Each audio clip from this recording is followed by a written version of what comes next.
بسم اللہ الرحمن الرحیم۔ السلام علیکم ورحمۃ اللہ وبرکاتہ۔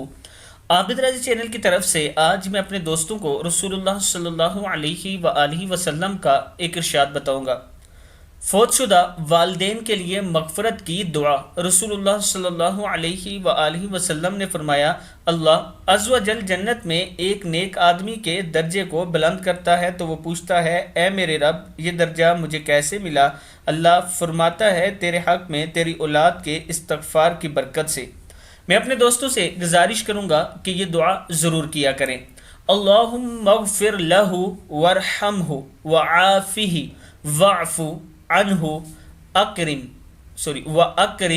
نزلہ ووسع مدخلہ وغسلہ بالماء والثلج والبرد ونقہ من الخطایا کما نقیت، اب تا کو سا کے ساتھ ملا دیں، نقیت ثوب ابیض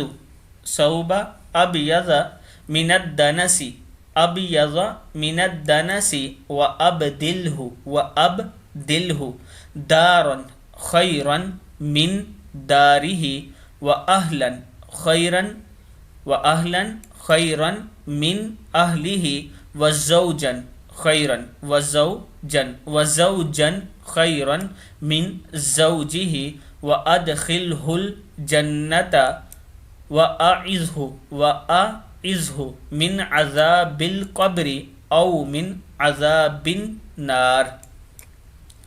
اے اللہ، اس کو بخش دے اور اس پر رحم فرما اور اسے عافیت عطا فرما اور اسے معاف فرما اور اس کی بہترین مہمانی فرما اور اس کی قبر کو کشادہ فرما اور اسے پانی، برف اور اولوں سے دھو دے اور اس کے گناہوں کو اس طرح صاف کر دے جیسا کہ تو سفید کپڑے کو میل چیل سے صاف کرتا ہے، اور اسے اس کے گھر کے بدلے بہتر گھر عطا فرما اور گھر والوں سے بہتر گھر والے عطا فرما اور اس کی بیوی سے بہتر بیوی عطا فرما اور اسے جنت میں داخل فرما اور قبر کے عذاب سے بچا اور آگ کے عذاب سے بچا۔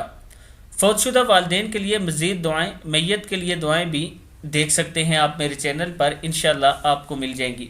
میں اپنے دوستوں سے گزارش کروں گا کہ اپنے والدین کے نام ضرور صدقہ خیرات کیا کریں، اور میں ایک مسجد بھی بنا رہا ہوں، آپ دوست اس میں بھی تعاون کر سکتے ہیں والدین کے نام پر، انشاءاللہ قیامت تک انہیں ثواب ملتا رہے گا۔ اور اگر آپ کے قریب بھی کوئی مسجد بن رہی ہے تو آپ اس میں بھی دے سکتے ہیں، انشاءاللہ اللہ تعالیٰ اس کا آپ کو اجر عظیم عطا فرمائے گا۔ السلام علیکم ورحمۃ اللہ وبرکاتہ۔